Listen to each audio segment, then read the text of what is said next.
Hello everyone, আসসালামু আলাইকুম। আশা করছি সবাই অনেক ভালো আছেন। আজকে নতুন আরেকটা ব্লগ আপনাদের সাথে শেয়ার করব। আজকে সন্ধ্যা পরে আমার ছোট বোন আসবে ওর বাচ্চাদের নিয়ে। প্রায় ৩ মাস পর ওদেরকে দেখব। তো সেইজন্য আমরা সবাই অনেক এক্সাইটেড ছিলাম। তো বাচ্চাদের নিয়ে বের হতে ভয় পাচ্ছিল। তো আজকে অনেকদিন পর আসতেছে।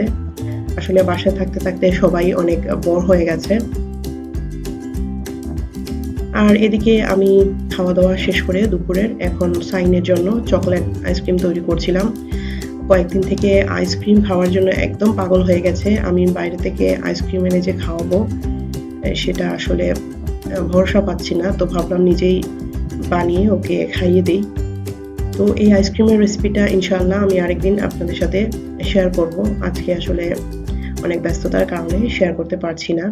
তো ওদিকে আমার বোনের মেয়ে লামিয়া এসেই খেলাধুলা নিয়ে ব্যস্ত হয়ে পড়েছে। তো ওর কিছু ছোট ছোট মুহূর্ত একটু ক্যাপচার করলাম, জাস্ট স্মৃতি হিসেবে থাকবে। তো এসেই অনেক ছোটাছুটি খেলনা নিয়ে খেলা শুরু করেছে। আর ওইদিকে লাবিব সাহেব কিছু করতে পারছেন না, উনি জাস্ট 6 মান্থসের। তবে শুয়ে শুয়ে দুষ্টুমি করছিলেন। তো এইদিকে আমি sweet and sour chicken recipe তৈরি করার জন্য চিকেনটাকে রেডি করছিলাম।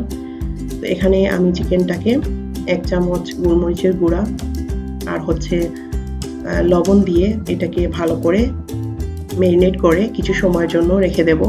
ফ্রিজে রাখার দরকার নেই, জাস্ট বাইরে কিচেনে 10-15 মিনিটের জন্য রেখে দিলেই এটা ম্যারিনেট হয়ে যাবে। এটাকে ম্যারিনেট করে ফেলার পরে আমি এটার সাথে এটাকে ফ্রাই করার জন্য একটা ব্যাটার তৈরি করতে হবে। তো সেই ব্যাটারটা এখন আমি তৈরি করব। তো আজকে আমার বোন আসা উপলক্ষে আমি এই চিকেন রেসিপিটা তৈরি করছি, সুইট অ্যান্ড শাওয়ার চিকেন, আর সাথে থাকবে নান রুটি। তো এখন আমি চিকেনের জন্য ব্যাটারটা তৈরি করছি। তো এই ব্যাটারটার জন্য আমার লাগছে 2 table spoon, 2 table spoon plain যে ফ্লাওয়ারটা আমরা ইউজ করি ময়দা সেটা, আর পরিমাণ মতো লবণ দিয়ে দিলাম 1 চিমটি, আর 1 টেবিল চামচের মতো কর্নফ্লাওয়ার দিয়েছি এখানে। আর এখানে একটা ডিমের সাদা অংশ লাগবে। তো আমি ডিমের সাদা অংশটাকে কুসুম থেকে আলাদা করে ময়দার সাথে মিক্স করে নিচ্ছি।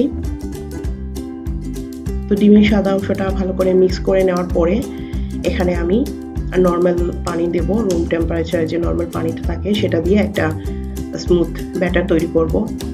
আর এই sweet and sour chicken recipe আর নান রুটি যে রেসিপিটা তৈরি করছি সেটার জন্য যে ইনগ্রিডিয়েন্টসগুলো আমার লাগছে সেই সব কিছুই আমি আমার যে ডেসক্রিপশন বক্স আছে সেখানে লিখে দেব, আপনারা একটু কষ্ট করে দেখে নেবেন। তো ব্যাটারটা তৈরি হয়ে যাওয়ার পরে এখন আমি চিকেনটাকে ব্যাটারে চুবিয়ে তারপর তেলে ফ্রাই করছি। তো আগে তেলটা দিয়ে তারপর প্যানটাকে গরম করে তারপর তেল দিয়েছি, দিয়ে এখন এর মধ্যে চিকেনটা দিয়ে চিকেনটাকে ফ্রাই করছি। তো আমার যে রেসিপিগুলো সেগুলো আপনাদের কেমন লাগছে সেটা আমাকে কমেন্ট বক্সে জানিয়ে দেবেন। আর এই রেসিপিগুলো বাসায় অবশ্যই ট্রাই করবেন এবং ট্রাই করে বলবেন যে এটা কীরকম হয়েছিল। তো চিকেনটা এখন ফ্রাই হচ্ছে, আমি একটু উল্টে পাল্টে দিচ্ছি, কিছুটা গোল্ডেন কালারের হবে। আর নতুন যারা আমার চ্যানেলটি সাবস্ক্রাইব করেছেন তাদের সবাইকে জানাচ্ছি অনেক ধন্যবাদ। আর যারা এখনো সাবস্ক্রাইব করেননি তাদেরকে অনুরোধ করব আমার চ্যানেলটি সাবস্ক্রাইব করে ফেলার জন্য। তাহলে যেটা হবে, আমি যখনই কোনো ব্লগ আপলোড করব সেটা সঙ্গে সঙ্গে আপনার নোটিফিকেশন বক্সে চলে আসবে। তো চিকেনটা ফ্রাই হতে হতে আমি ওদিকে চিকেনের জন্য একটা সস তৈরি করছি। তো সসটা তৈরি করার জন্য আমার লাগছে এখানে 3 টেবিল চামচের মতো টমেটোর সস, তারপর চিনি দিচ্ছি আমি এখানে 3 টেবিল চামচ, আর ভিনেগার লাগছে 2 টিস্পুন, চিনি 3 টেবিল চামচের মতো চিনি দিচ্ছি। এটাতে একটু মিষ্টি হবে সসটা, আর এই রেসিপিটাও একটু মিষ্টি মিষ্টি, কারণ এটা তো নামই এটার সুইট অ্যান্ড শাওয়ার চিকেন, এটা বাচ্চাদের অনেক পছন্দ। তো 3 টেবিল চামচ চিনি দেওয়ার পরে এখন আমি এখানে 1 চা চামচ সয়া সস দিয়ে দিলাম। সবকিছু দিয়ে তারপর এটাকে ভালো করে মিক্স করে নিতে হবে একসাথে। তো এটা মিক্স করে আমি এক সাইডে রেখে দিয়েছি। এখন আমার চিকেনটা ফ্রাই হয়ে গেছে।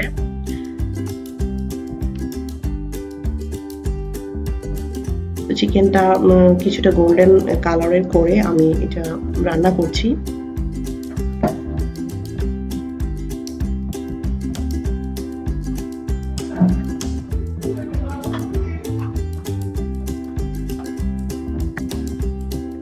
এখন আমার চিকেনগুলো ফ্রাই হয়ে গেল। আমি এটাকে একটা কিছুতে তুলে রেখে দিয়েছি যাতে তেলটা একটু ঝরে যায়। তো যেটার মধ্যে আমি চিকেনটা ফ্রাই করেছিলাম সেখানেই আমি এখন এটা রান্না করব। তো আমার এখানে ক্যাপসিকাম লাগছে, ক্যাপসিকামগুলো আমি টুকরো করে কেটে নিয়েছি। এখানে লাল, হলুদ বিভিন্ন রঙের ক্যাপসিকাম আপনারা ইউজ করতে পারেন। তো আমি আসলে হাতের কাছে যে ক্যাপসিকামটা পেয়েছি সেটাই এখানে ইউজ করছি, সবুজ রঙের ক্যাপসিকামটা। তো প্রথমেই ক্যাপসিকামটা তেলের মধ্যে দিয়ে কিছু সময় ফ্রাই করতে হবে। ক্যাপসিকাম তো এমনিতেই অনেক নরম হয়ে যায়, তো এই রেসিপিতে ক্যাপসিকামটা একটু শক্ত রাখতে হয়। তো এখানে আমি পরিমাণ মতো লবণটা দিয়ে দিলাম। লবণটা দিয়ে ক্যাপসিকামটাকে কিছু সময় নেড়ে ছেড়ে এটাকে একটু নরম করে নিচ্ছি। এটা তৈরি করতে আমার প্রায় 10 মিনিটের মতো আমি ক্যাপসিকামটাকে চুলায় রেখেছি। তো এখানে যদিও একটু তাড়াতাড়ি মনে হচ্ছে, তো 10 মিনিটের পরে আমি যে চিকেনটা ফ্রাই করে রেখেছিলাম সেই চিকেনটা এই ক্যাপসিকামের সাথে দিয়ে দেব। দিয়ে এটাকে আরও প্রায় 5 মিনিটের মতো একসাথে মিক্স করে নেব। তো 5 থেকে 6 মিনিট পর আমি যে সুইট সসটা তৈরি করেছিলাম সেই সসটা এখানে দিয়ে দেব। চাইলে কিছুটা পানিও দেওয়া যেতে পারে যদি আপনার চিকেনটা শক্ত থাকে। তো আশা করছি চিকেনটা শক্ত থাকবে না, কারণ এটা ফ্রাই হয়েছে, ম্যারিনেট করে রাখা ছিল। তো সসটা দিয়ে আমি অল্প একটু পানি দিয়েছি, দিয়ে তারপর এটাকে ঢাকা দিয়ে রেখে দেব কিছু সময়ের জন্য কুকড হওয়ার জন্য। তো আমার সুইট অ্যান্ড সাওয়ার চিকেন মোটামুটি তৈরি হয়ে গেছে।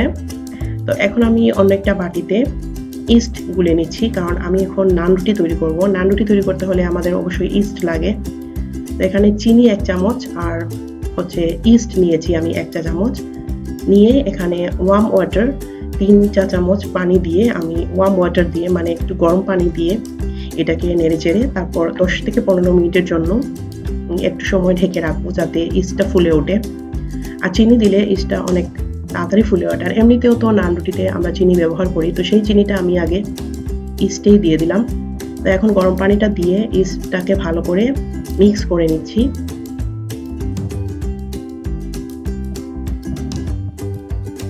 আজকে আসলে আমার মনটা খুবই খারাপ ছিল সকাল থেকে।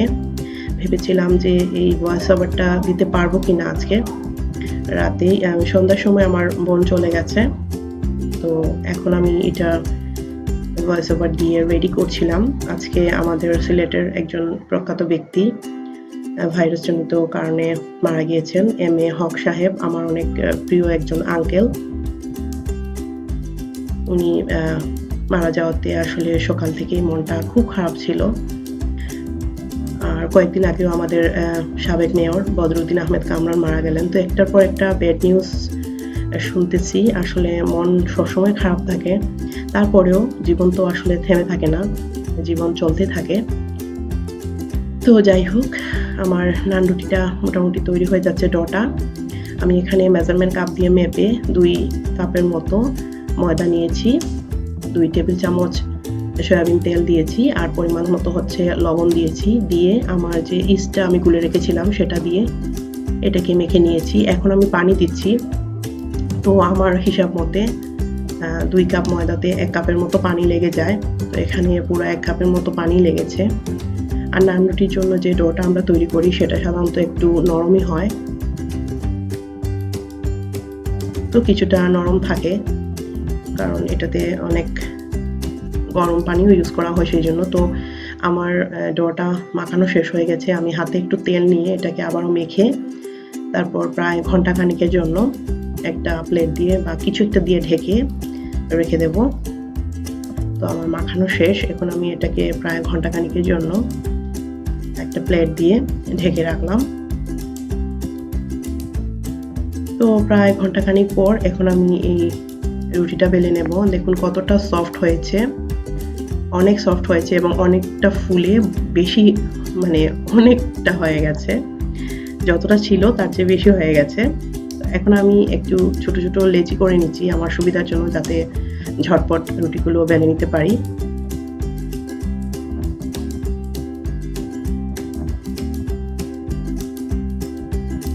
তো আমার এখানে প্রায় 7 থেকে 8টার মতো লেচি হয়েছে, রুটি হবে। আর এগুলা একটু মানে গাঢ় করে রুটিগুলো, অত বেশি পাতলা না, কিছুটা থিক করে রুটিগুলো বেলে নিতে হবে। বেলে তারপর এগুলাকে সেঁকে নিতে হবে। নান রুটি সাধারণত বিভিন্ন তান্দুরের মধ্যে তৈরি করা হয়, তো আমার বাসায় তো তান্দুর নেই, আমি চুলায় নান রুটিটা তৈরি করব। ওভেনেও নান রুটি তৈরি করা যায়, তো আমি কখনো ওভেনে আসলে সেভাবে ট্রাই করি নাই, তো আজকে চুলাতেই ট্রাই করছি। তো আমার লেচিগুলো হয়ে গেছে, এখন আমি রুটি বেলে নেব। রুটি আমরা নর্মালি যেভাবে বেলে নেই বেলুন দিয়ে, ঠিক সেভাবেই রুটিটা বেলে নিতে হবে।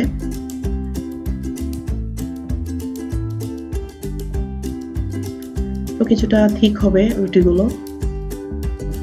তো আমার রুটিটা বেলা হয়ে গেছে, দেখতে পাচ্ছেন যথেষ্ট ঠিক হয়েছে। তো নান রুটিটা করার জন্য আমি নর্মাল যে ফ্রাই প্যান থাকে সেটা ইউজ করছি না, লোহার যে তাওয়া, আমাদের পুরনো আমলের যে তাওয়াটা পাওয়া যায় সেই তাওয়াটাই কিন্তু নান রুটিটা করলে ভালো হয়। তো এই তাওয়াতে আমি এখন কিছুটা ওয়েল ব্রাশ করে নিলাম, তারপর আমি রুটিটা এর মধ্যে দিয়ে দিচ্ছি। রুটিটা যেহেতু অনেক নরম ছিল সেজন্য একটু বেঁকাতেরা হয়ে গেছে, আর আমার রুটি এমনিতেই একটু বেঁকাতেরা হয়, সবসময় পারফেক্ট রুটি হয় না। তো যাই হোক, এখন আমি রুটিটা দিয়ে দিলাম, হাত দিয়ে কিছুটা ঠিক করে নিলাম, তারপর ঢাকা দিয়ে রেখে দিলাম কিছুক্ষণ। দেখুন কতটা ফুলে উঠেছে, খুব সুন্দরভাবে রুটিটা ফুলে উঠেছে। এখন এটাকে উল্টে পাল্টে দেব, উল্টে নিয়ে আবারও ঢাকা দিয়ে রেখে দিলাম। তো এভাবে আমি সবগুলো নান রুটি সেঁকে নিয়েছি। অনেক সুন্দর এবং সফট হয়েছিল রুটিগুলো খেতে, সবাই অনেক পছন্দ করেছে। তো এই তো আমার নান রুটি তৈরি হয়ে গেল। আমার সুইট চিকেন শাওয়ার রেসিপিটাও তৈরি হয়ে গিয়েছে। তো এখন সবাই মিলে আমরা খেতে বসবো। তো আমার ব্লগটা ভালো লাগলে লাইক দেবেন আর শেয়ার করবেন বন্ধুদের সাথে। দেখুন আমিও বসেছি খেতে এবং অনেক দুষ্টামি করছিল। তো এখন আমরা খাওয়া দাওয়া করছি। আমার ব্লগটা আমি আজকে এখানেই শেষ করব। সবাই অনেক ভালো থাকবেন। আল্লাহ হাফেজ।